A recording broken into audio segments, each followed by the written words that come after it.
Welcome, everyone, to this very special episode of the Tiny Fit Diva podcast. My name is Kylene Terhune, and I'm your host. I'm a functional diagnostic nutrition practitioner who helps my clients uncover the hidden causes of chronic disease like digestive issues, managing autoimmune symptoms, and lots of fun stuff like that. And this year, I have found myself diagnosed with stage 1A nodular sclerosis Hodgkin's lymphoma. So suddenly, this topic has become extremely important to me. I've done a lot of research. I've learned about the alternative therapies, the conventional therapies, and I've been faced in a situation where, as a functional medicine practitioner, I have to choose what I want to do to treat my own body. I recently did a live Facebook video that's also on my YouTube page about my choice, which will combine conventional treatment along with some integrative approaches to support my body.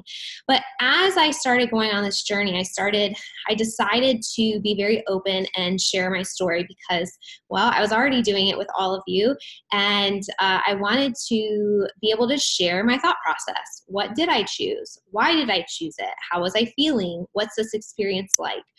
And it became so much more than I even thought because, wow, I did not know what goes into a cancer diagnosis. I did not know how people feel. I did not know what the process was like. I really found myself, even though we're all exposed to people that have cancer, in a position where I felt like I knew absolutely nothing, and everything was starting to hit me very quickly.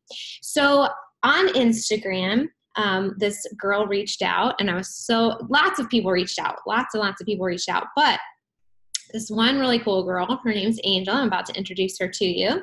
She reached out to me, and she happened to have the exact same diagnosis that I did, but she was about 3-4 months ahead of me in the process.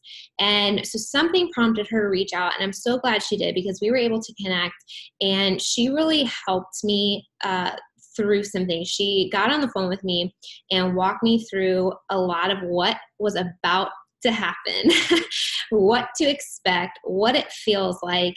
And she just let me know that she was there to answer questions. And so after I got off that phone call, first of all, I felt a lot better. But secondly, I was like, I have to have her on the podcast because these are all things, these little details that go into the process of dealing with a cancer diagnosis that we just don't think about until it's you physically, personally in it. These are things I feel like we need to share with the world so that family members and friends have a better understanding of what it's like, so you can be an encouragement, so you can be a support system effectively to someone. So I'd like to introduce my guest today. Her name is Angel Williams. She's a wife and was a stay-at-home mom for about 20 years. She has 2 grown, wonderful children. When her children grew up, she decided to work at a local gym for fun, and she's currently working through her NASM personal trainer certification as well. That's gone a little bit on the back burner with everything going on in your life currently. But welcome, Angel. I'm so happy to have you here today. Well, thank you. I'm happy to be here. So you were diagnosed at the end of 2018, and we have the same diagnosis, nodular sclerosis Hodgkin's lymphoma. You had stage 2A, is that correct? Or 2B? Correct. 2B. 2B. Yes. So let's explain that really quickly for everyone. What's the difference between the letters A and B? The letters let you know whether or not you're symptomatic or not. And since I was a B, my only symptom that I had was fever, kind of a cyclical fever where it would come about the same time every day. But aside from that, I didn't have any other symptoms until right before treatment. I started coughing, and the coughing was pretty bad. And that you found out was probably because you had some lymphs actually in your chest that were causing some issues, right? Correct. In the mediastinum, exactly. Yeah. So the thing with Hodgkin's, let's just explain that really quickly. Like Hodgkin's versus non-Hodgkin's. Hodgkin's, the only difference really is that there's the Reed-Sternberg cell is present.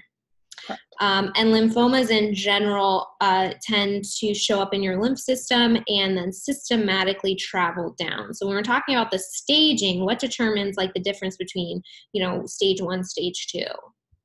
That's going to be stage 1 is if it's on one side of the diaphragm, on one side of the body above the diaphragm. And then stage 2, or even below the diaphragm, if it's just in one part of the body.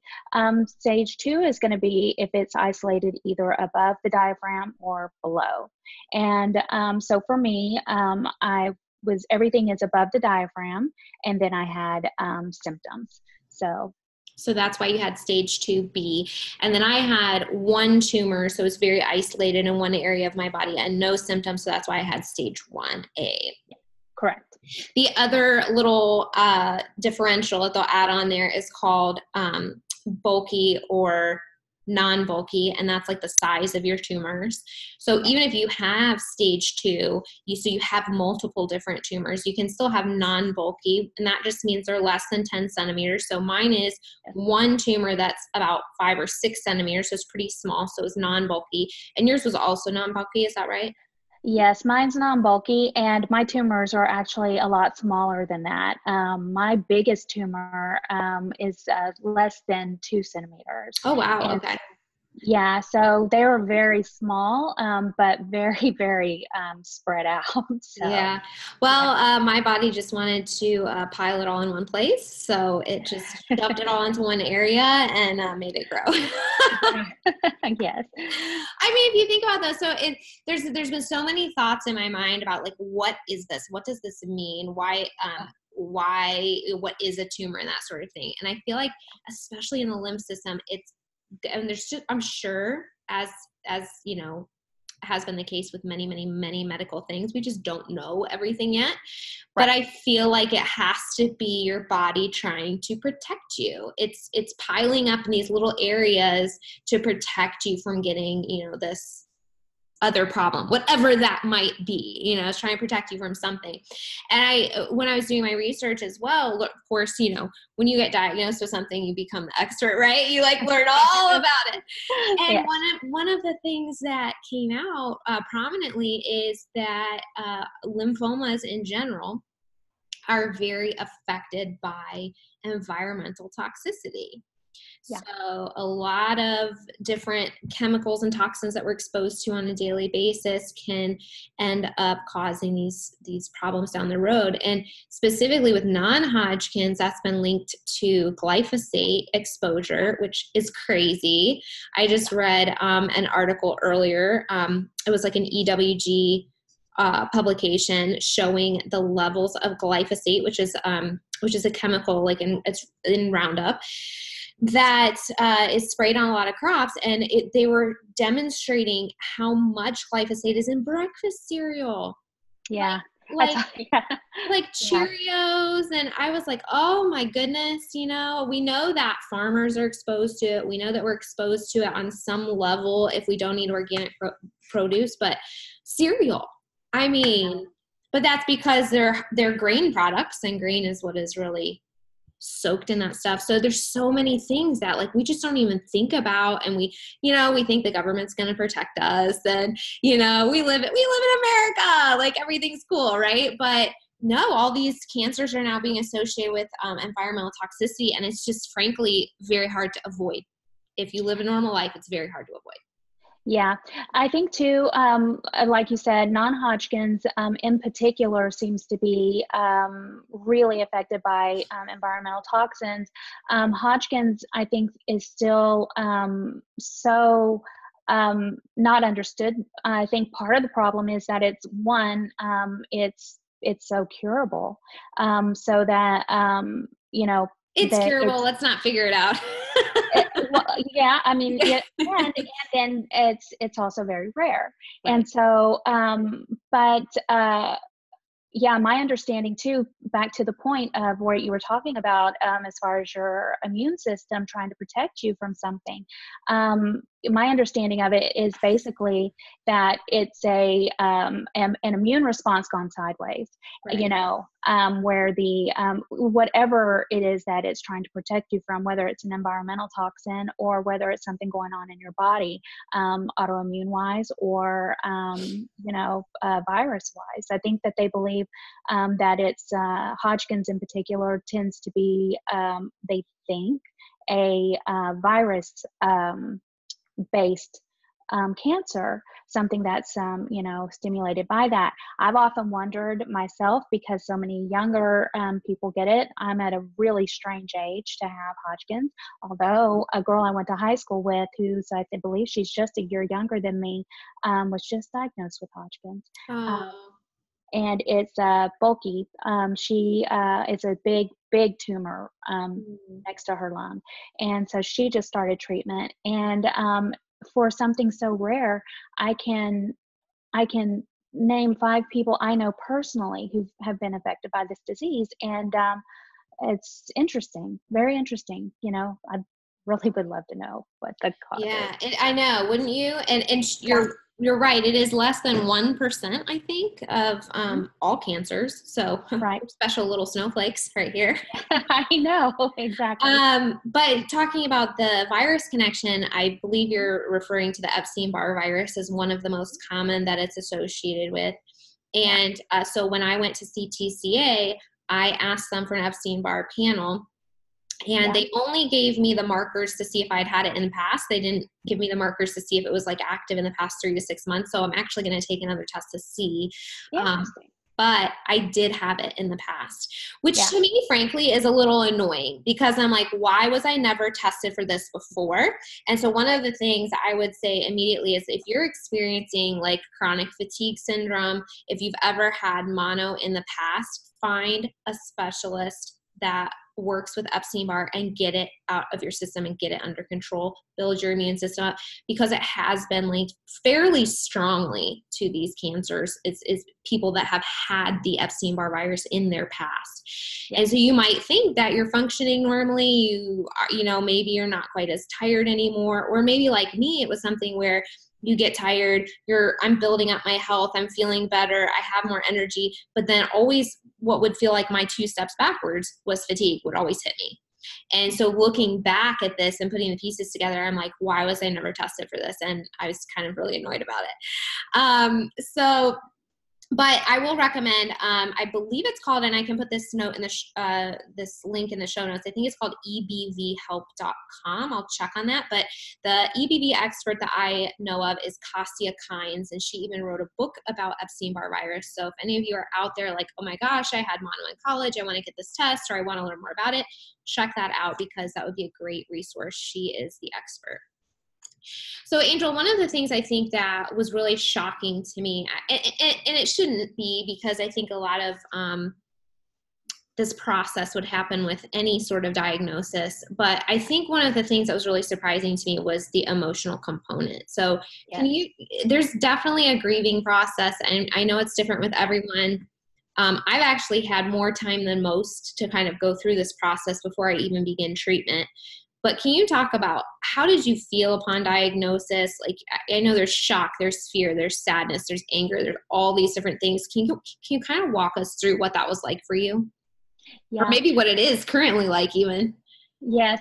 Well, when I was initially, my diagnosis kind of came in steps, and it came very unexpectedly.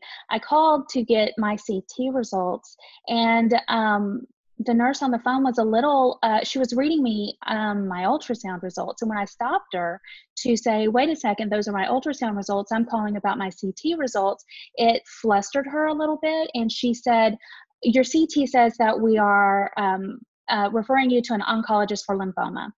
And we're talking, lymphoma had not been discussed in this week process of my initial checking out my lump. I had an ultrasound and CT. So from the CT results, and I'm getting that over the phone, I just said, okay, thank you. And when I hung up, I sobbed. And the only time in this entire process that I've sobbed because of news. Mm. I've cried intermittently because of situations, but because of news, where I actually broke down and just sobbed. I scared my husband. I scared my daughter. It took me 10 minutes to compose myself. And then I said, I went straight into action mode. And that's part of my personality is give me an action item and I'm on top of it. Me too.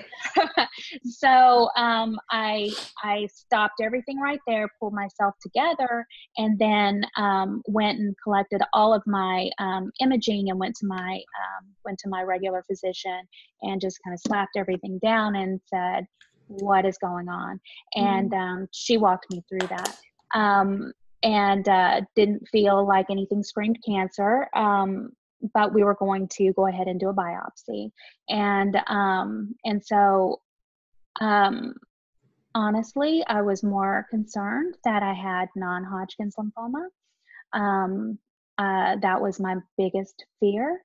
I have had family members that passed from non-Hodgkin's. I have a surviving cousin who had Hodgkin's. And so I knew that if the diagnosis came back as Hodgkin's, that I had a fighting chance. And so for me, when I got the diagnosis, there was nothing but relief because I already knew I had cancer. I just didn't know what kind. And when it came back as Hodgkin's, I was relieved. And so, but upon accepting, after all the testing was done and it's accepting that I have cancer, that's where the real impact begins.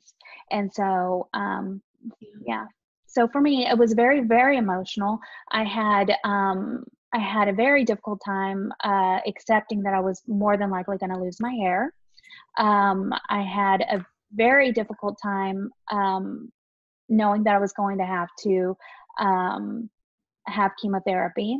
And then, of course, my biggest concern is that because I have a B diagnosis, stage 2B, they don't do radiation for stage 3 and 4, but for stage 1 and 2, especially if you have B symptoms, radiation is part of the protocol. And knowing that that's my best chance of not having a relapse, I've decided to do it, but I'm scared, and it's been incredibly emotional, so, and also the effect that it's going to have on your family. That to me, just watching my children and how they responded to the diagnosis, never in my life have I ever been so glad that it's me and not one of them, but watching the fear in their faces and in my husband's, it's been, obviously it's better now, but in the beginning it was very, very difficult. Oh my gosh. So there are so many things that you just said that I can completely relate to. Yeah. So my doctor was very much like, it might be lymphoma. It might, like, right away. But the first time that we got that information over the phone because of a test result was the exact same process for me. I literally got off the phone and started crying. Mm-hmm. It is such a shock. You are not expecting to hear that. No. And then your body is so interesting to me, how your body knows what it needs to do, because your brain is thinking one thing and then the tears just won't stop. Right. And I'm in the car, I'm crying. You can't figure out exactly how you're feeling. You don't really know how to put words to it. I think you're just in shock. I'm calling, my husband. I'm saying, the doctor just said this, I'm calling my parents. This is what's happening, and it's just so overwhelming. And it's as soon as they use the possibility of lymphoma or we think it's cancer, it's just this shattered window. That's my world just completely shifted. And then you have to work through what you're going to do. And so the next part that you were talking about, accepting, that has been so hard for me. Oh my goodness, it's been so hard. The concept of going through chemotherapy and, like you said, the concept of losing my hair and things like that, overwhelming. And I'm so thankful that my particular situation has allowed me a little bit more time to process these things before I start treatment, because a month ago, pretty much every time I would think about shaving my hair, I would well up in tears. Yeah. And I would just get so emotional. And actually, when I would think about keeping it and waiting for it to fall out, that was very difficult for me in terms of just wait. Like, I don't know if I can wait. And I'm still kind of trying to work through, like, do I even want to try to keep it, or do I just want to like have like a little party and then with some friends, hey, let's eat some good food and you watch me say goodbye to my hair. Turn it into something different. But that was extremely difficult. The concept of going through chemo. I mean, I was doing what I do. I researched like all the options, and I was like, do I want to go to some treatment center and live away from my family? Do I want to do this crazy thing? Do I want to do this? Do I want to do that? And ultimately, for me personally, I just decided 3 months, very effective. Yeah. It's very treatable. I can stay home and be with my family, and I can just bring other things in to supplement and to support my body and to do those sorts of things. And so we landed on a conventional treatment. And I think maybe some people in my world were a little surprised by that, but a lot of people are probably like, oh, there's like other stuff out there, so it's not a surprise. But the process, regardless of whether you're deciding between one option or another, of just accepting the fact that you're going to do chemo is an extremely big thing. Right. That's been huge. And then talking about your husband as well. Oh my gosh, that's like the hardest. You're so right. Looking at your family. And I feel like my husband and I both went through the same sort of process, because in the beginning we were like watching each other be scared, and that like makes you feel worse. And then we both sort of rolled over into this acceptance level of it together. And now we both feel a little bit stronger. But me seeing him and thinking about him having to go through this was way worse than like me thinking about me having to go through it. Yes. Yeah, it's extremely difficult, especially with your husband or partner, because just knowing that they are the ones that have to hold things up. My husband travels a lot, and so I was scared that he would only see me on my bad weeks, and that was it was important for me, for him to see me do well and feel well. And, so thankfully it's been a really good mix for us, where he has been, home. He's home for every treatment. And then when I see, some weeks he's here on my better weeks, which is really great. And then some weeks he's here to help me when I'm having a hard time. So, Can we talk about that? Because you explained to me, and I've heard several other people basically explain the same timeline that you're experiencing in terms of good weeks and bad weeks. So can you kind of walk people through what that means? Yes. Okay. So I get my infusions on Friday, and that's what I'm going to be doing too. Oh, good. Yeah. It's worked out really well for me. And so I wouldn't change it. But so I get my infusion on Fridays, and with that infusion, not only do you get your ABVD drugs, you also get 3 additional drugs that are for nausea. One of those happens to be a steroid, and typically on Friday, I literally bebop into chemo, just like, hey, I'm here, and the nurse is always surprised, and I'm always in a good mood. Fridays are fine. I usually leave feeling okay. The steroid really seems to make that possible. The next 2 days, I take a steroid as well, and then it stops. Monday morning, I wake up and I'm absolutely cranky. Cranky to the point to where I don't want to respond to text. I'm not interested in talking. I just feel very lethargic and cranky. That's just as about as I can say. Fatigued, but not anything that I can put my finger on. Tuesday is when it really gets bad for me. That's when my body starts hurting.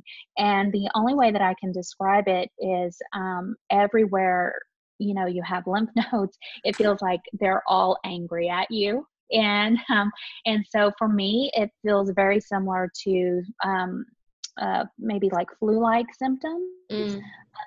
Just really where achy. Achy to the point to where it hurts to touch. It hurts to touch your body. It hurts to touch your skin. I imagine, I don't have fibromyalgia, but I imagine that's what it feels like. Someone who has that would maybe know.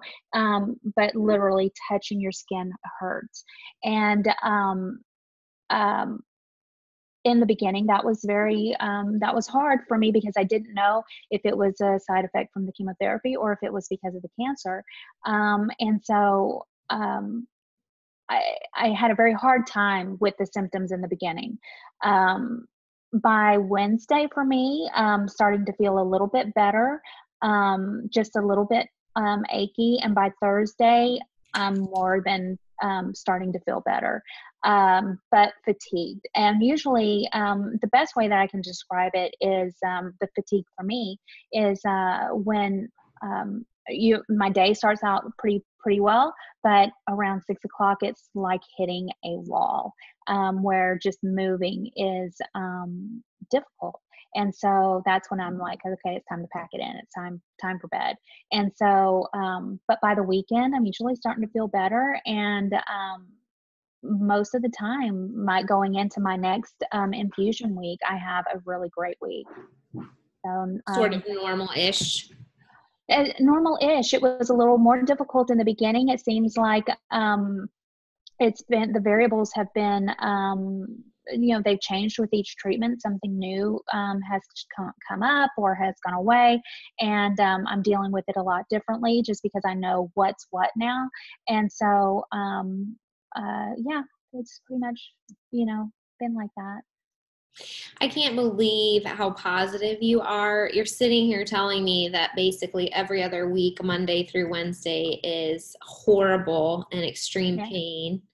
Yeah. And you are so positive and keep going and smiling and here to share your story with people. I think that's the part we don't understand. We're like, okay, yeah, people go in, they get it, they're tired, maybe they're a little nauseous, but it affects literally every day of your life. And something you had said before we got on, I really want to make sure we emphasize this. You were like, I didn't want to wear, guys, for you that are listening on the podcast, this is a video as well. So if you go over to my YouTube channel, you can check it out. But you said, I didn't want to wear my wig today because Hodgkins has been termed cancer light or junior varsity cancer because it's so treatable and because it's a little shorter term duration of treatment, oftentimes, as long as it works and takes an individual. And you're like, I want to show people that that's not true. It's still cancer. It's still chemotherapy. You still have side effects. You still lose your hair. You still have to go through this life change.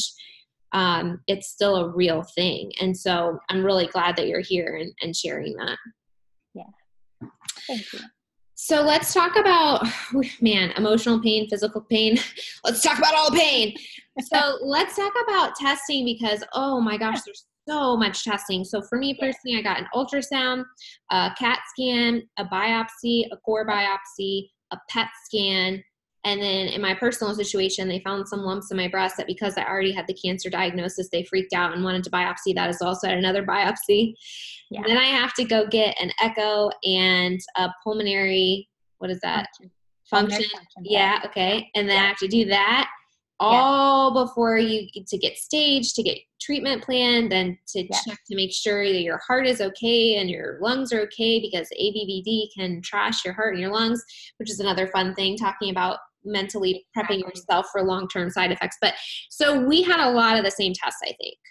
Yes, exactly. The only thing different that I had was my core biopsy was didn't pull enough tissue for them to do the flow cytology on it in order to do with the flow cytology, they can tell exactly what type of cancer it is and what's going to work on it. And so I knew going in that I was going to be receptive to the ABVD treatment because they were able to determine that ahead of time. So I did have to have a lymph node removed. I really feel like that's when my B symptoms started. I feel like it made everything angry. and kind of go a little crazy. But you know, it's responsive. Um, that's it really. All of the exact same testing, and that lung functioning test is very important because of the bleomycin that you'll be getting. So it's good that you're going in with healthy lungs and a healthy heart. Yeah, so for people who don't know, ABVD, those are letters that stand for the different chemotherapies. So for Hodgkins, you get 4 different chemotherapies that are kind of put together in a little cocktail. And the second one is called bleomycin, and it's sort of considered the most toxic, which is really fun. So before you go get your first infusion, they take your blood, they do all this kind of stuff. You have all this testing prior. But then the day you go in, they have to give you like a little test shot to make sure it's not going to kill you. You're not going to have some sort of major reaction to it. So you get like a test shot of the bleomycin. You get monitored for a while, and then they go full infusion on you just to after they make sure that you're okay. You're not going to have an allergic reaction. But that one's yeah, I was going to say a fun little side note to that one. So I just finished my 6th treatment, and I walked outside, and all of a sudden my face started burning. It felt like a chemical peel, and then it persisted. So before I left my center, I went back in and I said, "Hey, my face is burning." That's not happened before. And can you tell me, is that okay? And so they sat me down and looked, and I had broken out in hives along my shoulder on down into my chest. And then it literally looked like I had come from a facial with pink cheeks. Oh my gosh. And you were out for like 10 seconds? Yeah, I was just outside. Yeah, I was telling my dad bye, and with the tingle, and if you've had a chemical peel or any type of facial with the tingle, I was like, oh, okay, this isn't normal, and so they took me in and gave me a Benadryl and watched me. I didn't get I didn't have any problems breathing, which was fine. I felt well otherwise. The burning had stopped. The hives went away, and they thought it could have been from the bleomycin. So I don't know if I'll talk to my oncologist on Friday. It looks like they're going to add Benadryl into my cocktail for my next 2 treatments, I guess the idea would be is if the symptoms persist, then they drop that B, and you'll find I've heard about that too. Yeah, that they'll sometimes, if you have lung problems while taking it, they'll drop it. Mine is. See, in my mind, I'm like, just drop it from the beginning. Why? And it's funny that you say that, because my thinking is almost directly opposite, where it's like, well, I don't want the lung problems, but it's like, I've only got 2 more treatments. I can do it. Yeah, it's like, get me through this if it's gonna work, Yeah. So yeah, but yes, I know exactly what you mean. So a couple other things that people don't think about, I certainly didn't. You have a choice. Well, at least if you're gonna have a shorter duration, I don't know if you have a longer duration, if they give you a choice. You have a choice between like a port placement or a PICC line. And I chose a port placement because the PICC line kind of freaks me out like a lot. So they're like, oh yeah, you'd have this little IV and a little tube that goes all the way up your arm, and then we'll give you your chemo, and then at the end of the day we'll pull it out. And I'm like, oh no, thank you. I don't want something to go all the way up my arm and then all the way out every single time. Like, that does not sound pleasant mentally or emotionally or physically. And so I was like, I'll do the one and done port placement. And I've just heard really great things. You actually walked me through that in our phone call and showed me and kind of told me that was the way to go for sure. So that really helped me. So in your experience, like, just briefly share, like, what's that even mean? Because, my son was like, what's a port? Yeah. I didn't do any research going in because it completely freaked me out. But essentially what they do is they put a catheter that is under the skin. It has a little plastic apparatus that sits just under the skin, and that's where they're going to access your vein. So the catheter actually goes into I believe it's the vena cava or something like that. It goes down into the heart. I could be wrong on the artery or vein. It goes down into your heart, and that's how they administer the medication. For me, I've only had to have it cleaned out once, where there was a little bit of clotting that came around the tube. That was after 4 treatments, so it had been 2 months, where they weren't able to pull back any blood. So when they access it, they'll pull back some blood that shows that the line's clear and that they can get the medication in. So for me, it's been a godsend, because I'm a terrible stick, and I will pass out. And so for me, it's a little quick stick. It doesn't hurt. And then chemo itself is, for me, virtually uneventful. No issues at all during treatment. Yeah, it's been a lifesaver for me. Yeah, that's it's funny. So you also shared how the surgery itself went.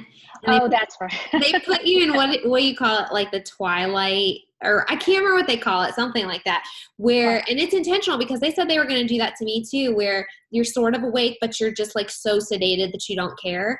Right. And so I said at my doctor, because you'd already told me that, I was like, hey, I've had 2 biopsies. I've had plenty of needles around my face recently. Can you put me completely under? Because I really don't want to be aware of what's happening when they put something in my chest right next to my face. And she was like, yeah. She's like, I'm sending you to a heart surgeon. And, I do that because I want, if anything goes wrong, he can fix it. And so he will have anesthesia there. Just when you schedule it, ask them. So the nurse called me to schedule the other day, and I was like, hey, just can you put like this note in there? And she's like, yeah, I can put that in there. So I'm on it. Yeah. I am not going to remember anything. Yeah, it is quite horrifying to be awake and I was awake for the entire thing, and I knew exactly what was going on. I saw the x-ray afterward, and I was like, oh, gross. No, I do not. I don't even want. Look, the biopsies, for those of you who have never had a biopsy, those are really big needles, okay? Yeah. And they are, if you're doing a basic biopsy, or in my situation, a fine needle aspiration biopsy, they like jerk it back and forth a lot. And so they're like, you are so lucky that you don't feel that, because even just visually, it looks physically traumatizing. And then when they're done with that, if they think they need to do a core biopsy, they get an even bigger needle and they shove it in there, and then it makes a popping sound where it grabs the tissue. I mean, it's not a fun process, and you don't feel anything, thank goodness for lidocaine. But the shots, honestly, are the worst part of that. But I was like, so my tumor is in my right clavicle. So for my biopsy, I was like looking as far to the left as I possibly could. And then the lump in my breast that they were checking out was in my left breast. So I was looking as far right as I could possibly look, trying to avoid like seeing the needles and like what was happening.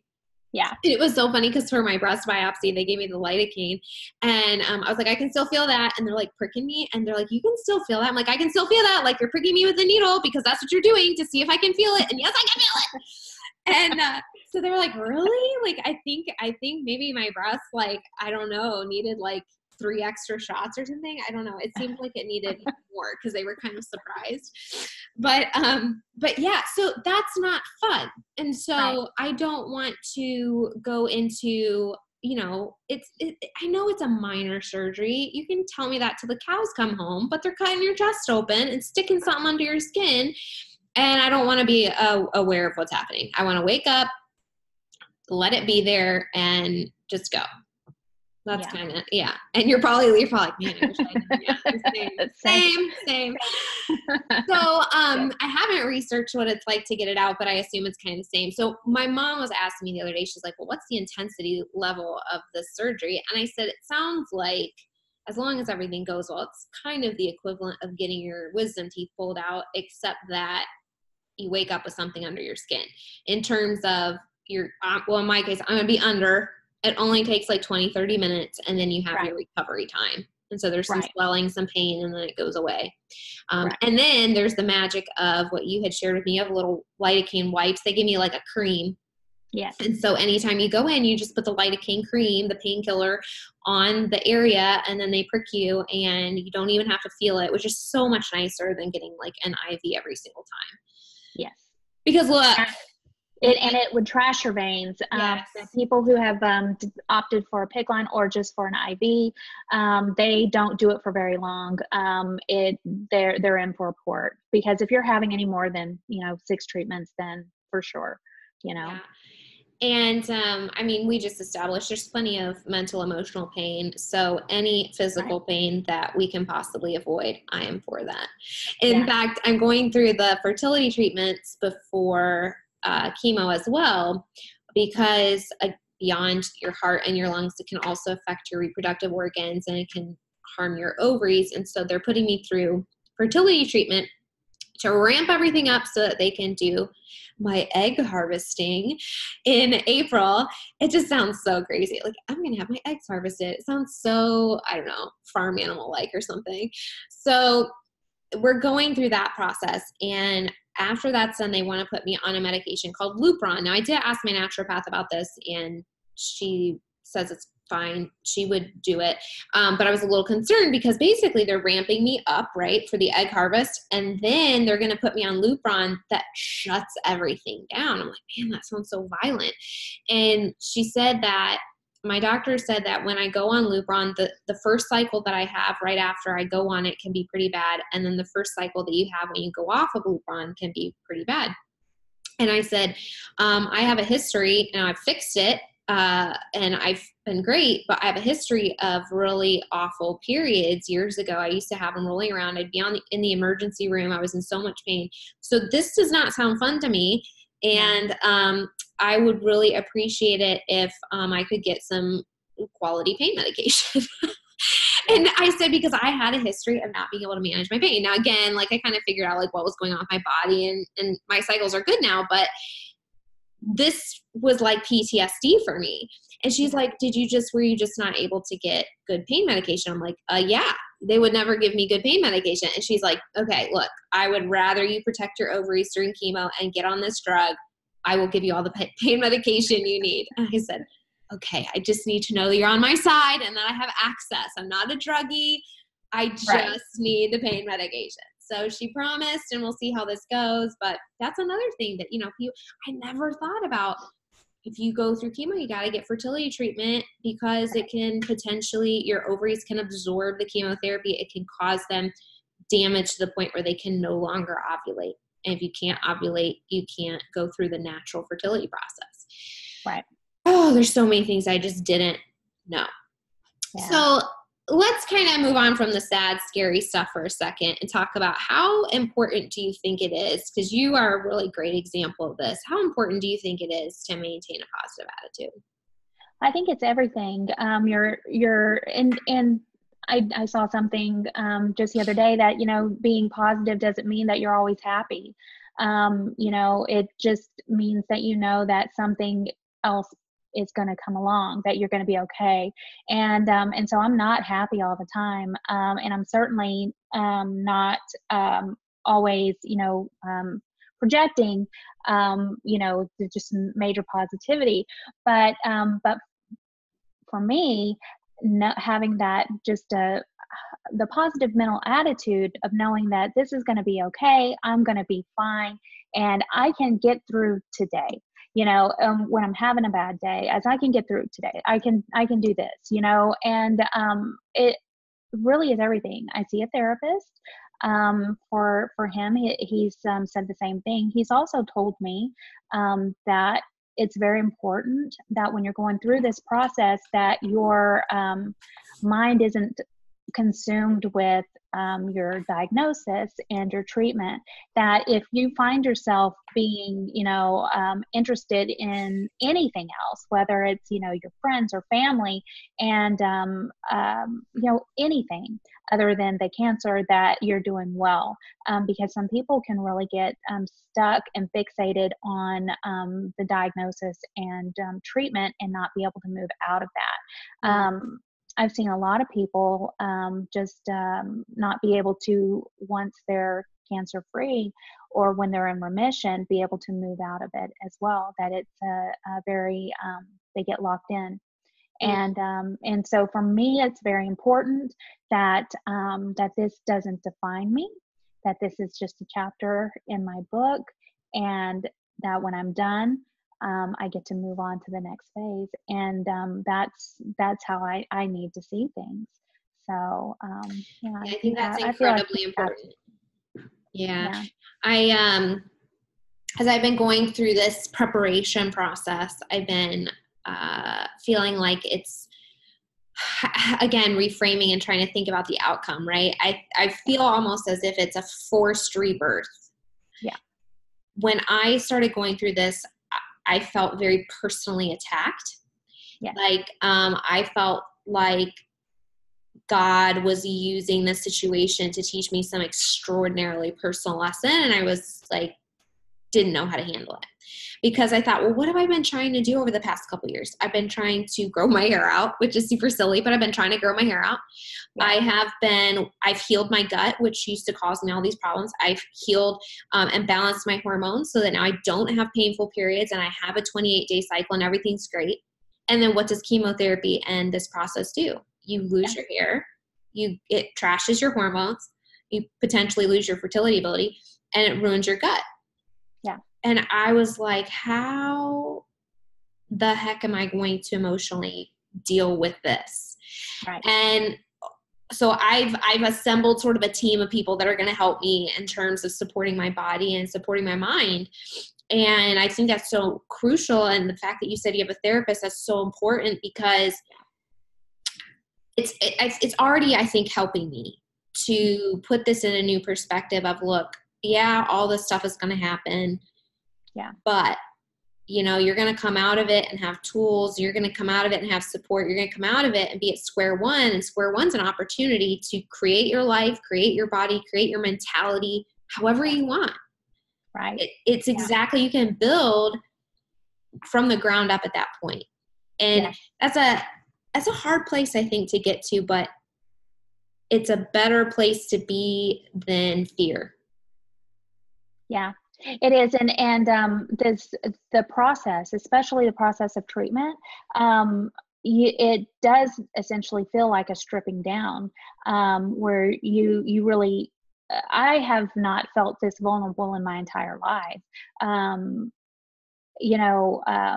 And having lost something like your hair that is very, very attached to my hair, very attached. And so, yeah, it's very much a stripping down, all the way to, even just to your core. You do lose, you lose a lot,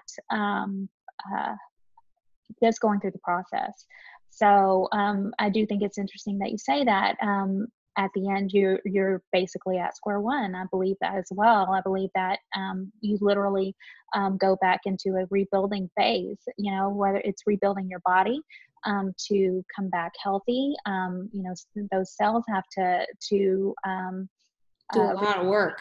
Whew. They have to do a lot of work. And so then you'll grow your hair back. It will come back, and essentially for me, it's made me reevaluate a lot of things just in my life, what's important to me, and how I want to go forward, what I want that to look like. And so, it puts a lot of things in perspective, doesn't it?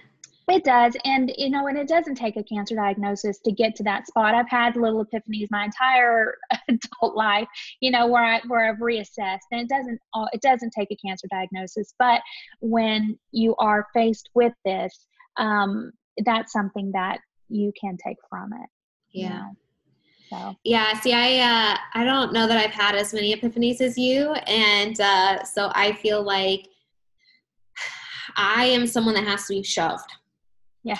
Very, very truly, very literally. I don't know if you knew this. I don't know if we talked about it before.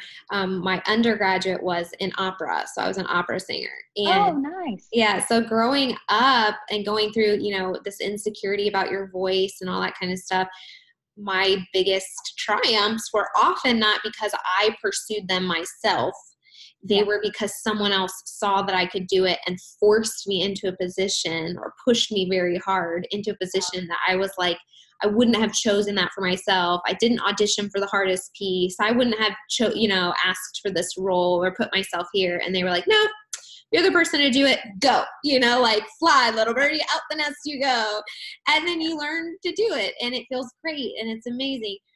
That's historically my personality. And so spiritually, recently, I've really felt like that's what's happening, is that God's like, you don't trust me enough.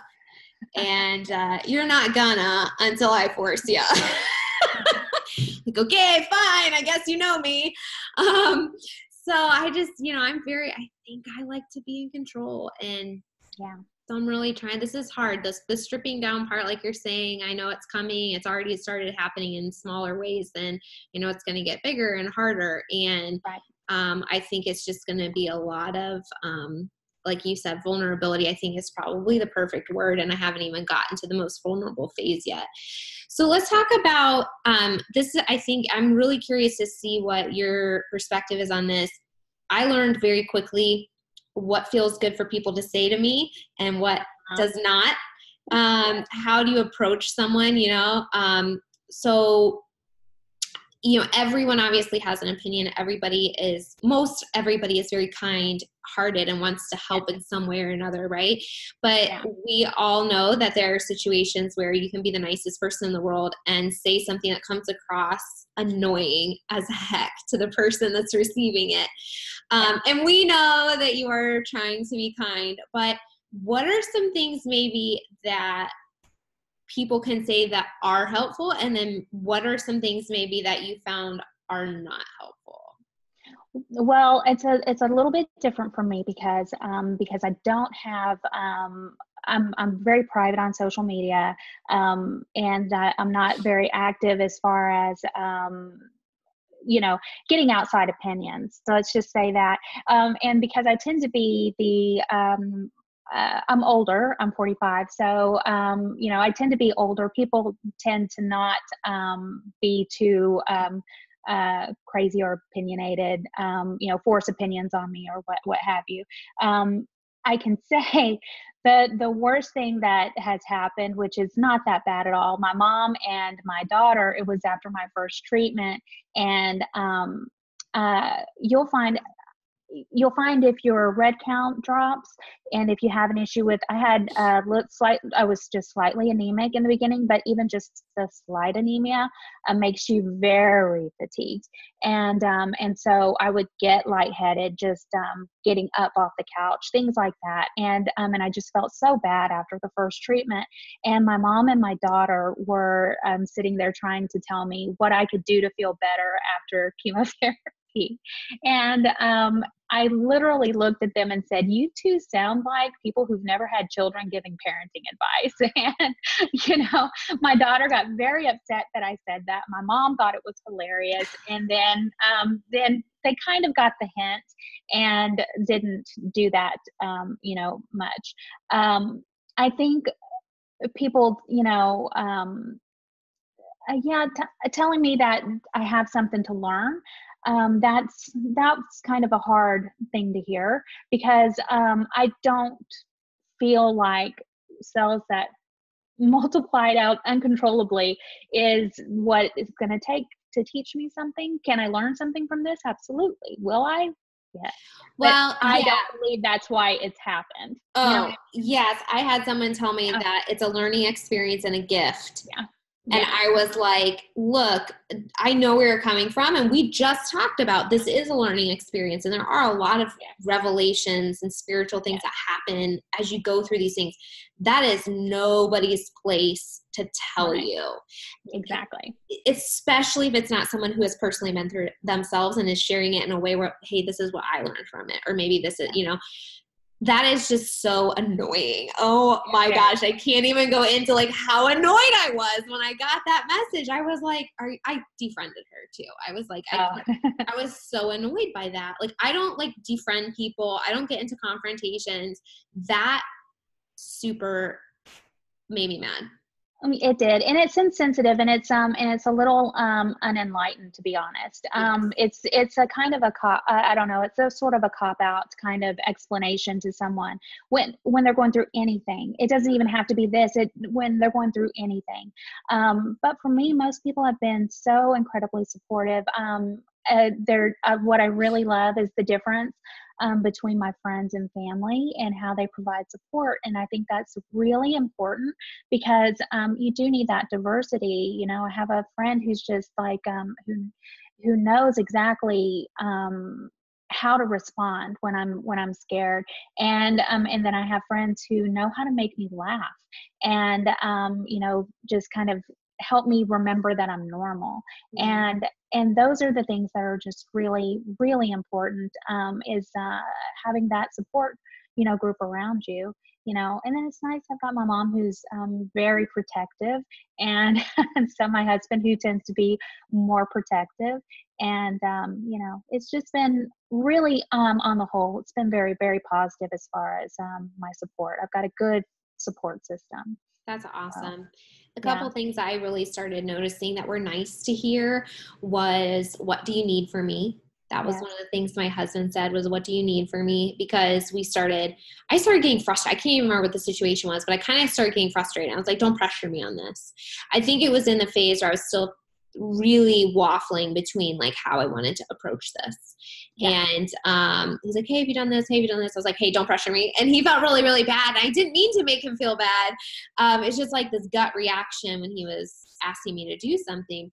And he came back like maybe a day or two later. And he was like, hey, I want to let you know, this is your body. You're in complete control. What do you need from me emotionally or whatever throughout this process? Like, do you just need me to listen? Do you need me to do research for you? Like, what is it? And so from other people as well, like sometimes saying something like, hey, what do you need from me? Or I don't know what to say, but I'm here for you. Those are so sincere and helpful, I think. And then, how are you feeling? I have a girlfriend that texts me like once or twice a week, hey, how are you feeling?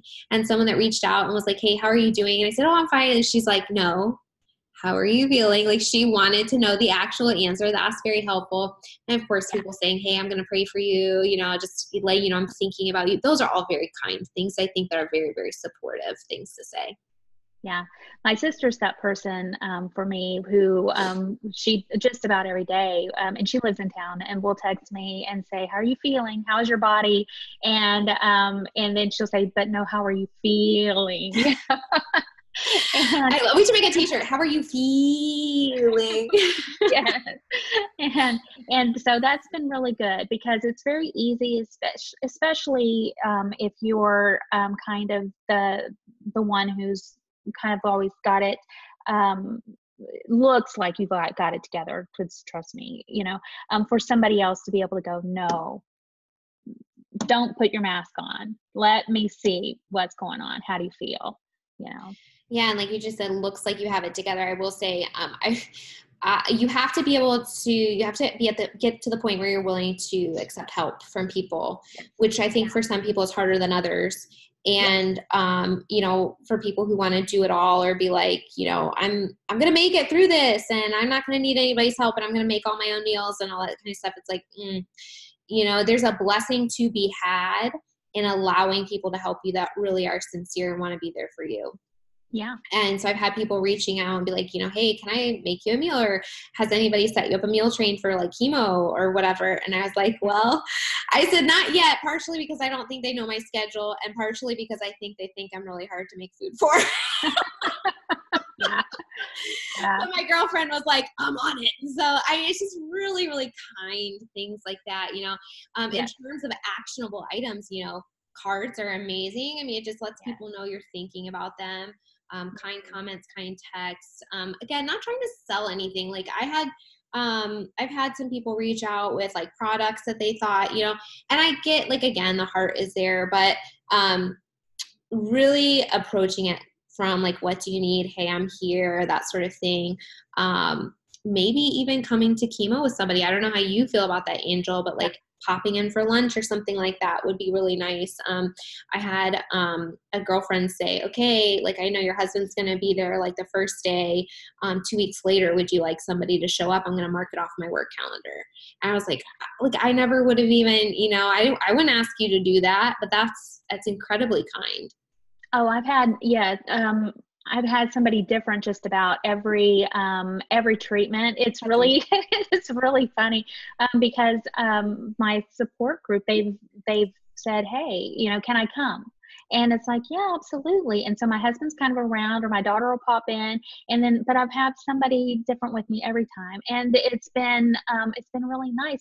I think it's important too because I know for my mother and my father in particular, it was for them to actually see what's happening was very eye-opening. They both really benefited from coming with me, I think, because it put it into perspective, that even though I'm going to be okay, I'm going to beat this, but this is what I have to do that. And this is what it looks like. Yeah. And I think that's one of the reasons, I wanted to do this podcast is because it's very easy to be separate when you're not physically going through the process yourself, or when you're not watching someone go through the process, because you will only see, and like you mentioned, especially for someone that's not on social media a lot, it's a very personal experience. It's a very personal experience with a lot of personal decisions and a lot of emotional roller coasters. And I think for many, their way of dealing with it in one way is to pull away a little bit and to be a little private and to kind of just, be with their immediate friends and family and kind of deal with the situation, and then maybe go out a little bit more. And because of that, it's not necessarily a bad thing, but because of that, I think that there's so many aspects to the reality of the situation that we're just not familiar with. We know somebody that's been through it, but we don't really know what that means. Yes, exactly. And that's really in the beginning for myself. I just felt incredibly guilty for every time I've heard, oh, well, it's just Hodgkins, where I've said that. It's come out of my mouth. And then faced with the diagnosis and knowing what that means, I feel extremely guilty for ever even thinking that. So my views on a lot of things have changed. I won't ever be that hasty to judge something like, oh, well, it's just, because, it's a bigger deal than I thought. Yeah. Trust me. All right. I know we have to wrap this up a little bit in just a couple minutes. So I know you had a couple tips for going through the process. One of them was keeping these handy dandy journals. Absolutely. Can you share how beneficial that's been for you? It's very beneficial because you will forget dates, you will forget times, you will forget symptoms, you will be feeling really good, you will forget that exactly what was making you feel bad a week ago. And so if you journal, it's going to help you remember, not only just for diagnostic purposes or talking to your doctor, but for your own self as you go back and look through. I think it also helps you just basically get it out of your head and onto paper. I think it's incredibly important. And then that's all basically I have to say about journaling. I think that it's just very beneficial. Just even like you said, I mean, I haven't even begun treatment yet, and I would totally have forgotten what the dates were that I got diagnosed, what testing, all that kind of stuff. So I decided to go ahead and keep a journal. That's very helpful, especially you're filling out so many forms, you're answering so many questions, and you're trying to remember different doctors' names and different prescriptions, all this sort of stuff. And it's like, oh, there's no way. I have to write it all down. So, All right, let's do a little rapid fire. What is your number one top tip for chemo days? Hydration. And I cannot stress it. I can't stress it enough. And at my center, you're allowed to eat during chemotherapy. I do not. I eat before I go. I schedule my times very deliberately. And so you're there a long time, and you may get hungry, but I eat ice and drink cold water the entire time. I'm in the bathroom 2 or 3 times during treatment. And to me, it's probably, it saved me. I've had no mouth sores. And I think that it's probably the biggest benefit. Yeah. So. Awesome. What's your favorite snack? My favorite snack? Yeah. Right now, right now, I can't even say. I just don't. My favorite snack? I don't know. I don't have a favorite snack right now. Yeah. So my naturopath actually helped me relax a little bit. She said, so listen to your body, like during treatment, once you're on treatment, listen to what it tells you, because she said, I was in naturopathic school first year, and her husband had cancer. And so here she is, trying to think, okay, you need to be super healthy and all this kind of stuff, during this process. And all he wanted was coffee and donuts. So here she is in her first year carrying coffee and donuts to her husband in the treatment center. Yeah. And she said, later I found out that sugar and caffeine helps deliver the chemotherapy to the tumor cells. Okay. And she's like, so I kind of had to relax a little bit on that. And she's like, so if you have a certain craving, I was like, for me, it's going to be like my Starbucks and gluten-free cookie day or something. I don't know. And water, like you said, water. Yeah, absolutely. So recently, especially the first little while that we were excessively stressed and sort of still in the emotional trauma period, I was really actively searching out funny movies or comedy, on Netflix, comedy specials on Netflix. And I've watched quite a few of them the past month. So do you have a favorite movie or something that you enjoy watching? Well, this is going to really, really age me, but I watched the entire 11 seasons of Cheers. And I am now currently on season 3 of Frasier. And because I love it. It's absolutely ridiculous. But yeah, that's what I did. Yeah. So my husband keeps trying to get me to watch Seinfeld. Oh yeah, Seinfeld's a good one, and Friends would be a good one as well. Friends would definitely be good, but I went back a little bit further. So. Yeah. Jerry Seinfeld has, I don't know if you have seen it on Netflix. He has the, what is it? Friends getting coffee in cars or something like that. Yes. And so comedians. Getting coffee. Something like that. Yeah. And so he'll get a comedian and they'll go have coffee and they'll have this. That's so interesting to me. Stuff like that. It's like, that's reality TV. It's like where you get a peek in and listen to a conversation.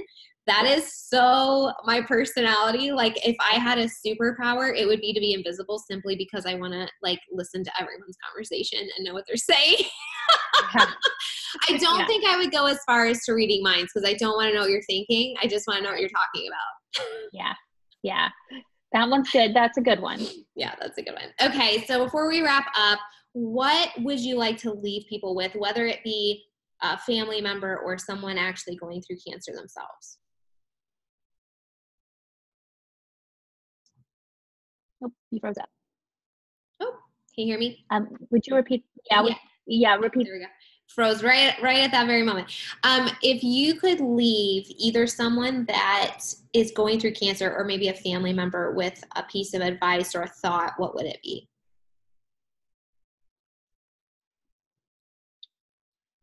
I think that just being supportive and being there for whoever it is that is going through this kind of trauma, is incredibly important. I think that's probably, the only thing that I can say about that is just to be there. There's not anything you really have to do, just be there for them. And like you said, whatever they need, just kind of be intuitive and in tune to that, what that individual needs, whether it's, somebody to help run errands or just, just to be with them. I think that's important. Thank you, Angel, for first of all reaching out to me on Instagram. I'm so glad we connected. I'm so glad that we've been able to talk. You've really helped me kind of think through a lot of things and mentally prepare and expect a lot of things. And thank you for being willing to come out publicly and share your story. I know we've talked about how painful it is and how emotional and how vulnerable this whole process is. So for coming out and talking about it and sharing what it's really like, I think that's really powerful and helpful to a lot of people. So thank you for being here. Yeah, thank you.